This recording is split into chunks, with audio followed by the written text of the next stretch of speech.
The long-term wealth plan lawyers were never taught. How much is enough? Not philosophically, not vaguely, real numbers. Without an answer, almost every financial decision feels uncertain. Should I save more? Can I spend this? Am I behind? Am I ahead? Lawyers are trained to think long-term. You do it every day for clients. You think in precedents, consequences, downstream risk, and long-term outcomes. But very few lawyers are ever taught how to think long-term about their own money. So most lawyers don't build wealth deliberately, they accumulate it accidentally. Income rises, accounts grow, assets appear, and yet something still feels unsettled. At some point, usually later than expected, a different question starts to surface. How much is enough? Not philosophically, not vaguely, real numbers. Without an answer, almost every financial decision feels uncertain. Should I save more? Can I spend this? Am I behind? Am I ahead? Uncertainty is exhausting. And most lawyers live with it for years without realizing the problem isn't income, effort, or intelligence. It's the absence of a long-term frame. The calmest lawyers I work with have one thing in common. They have an enough number. Not perfect, not public, not fixed forever, but clear enough to guide decisions.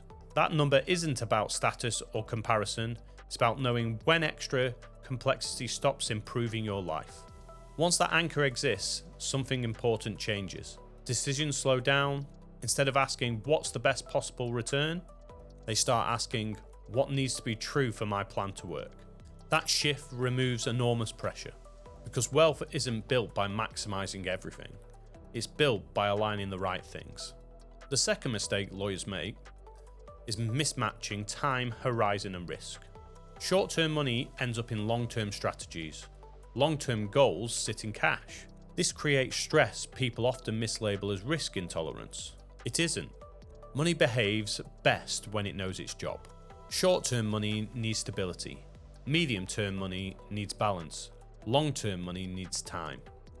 When time horizon and risk are aligned, behavior improves automatically. When they're mismatched, anxiety creeps in, even when returns are fine. Many lawyers think they're uncomfortable with volatility. What they're actually uncomfortable with is uncertainty about purpose. Once money has a job and a time frame, volatility becomes easier to tolerate.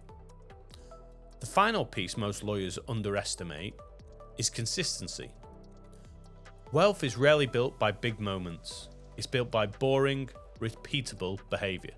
One of the most famous investment studies ever conducted found that the best performing investors were often those who forgot about their accounts. Not because they were lucky, because they didn't interfere. Behavior beat intelligence. That matters in law, because busy people need systems that keep working without constant attention. I'm David Shepherd. You've been listening to the 6 Minute Partner podcast.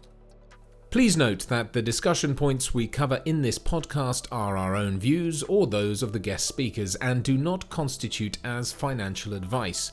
We always recommend that you speak with a professional before considering your own situation and taking action.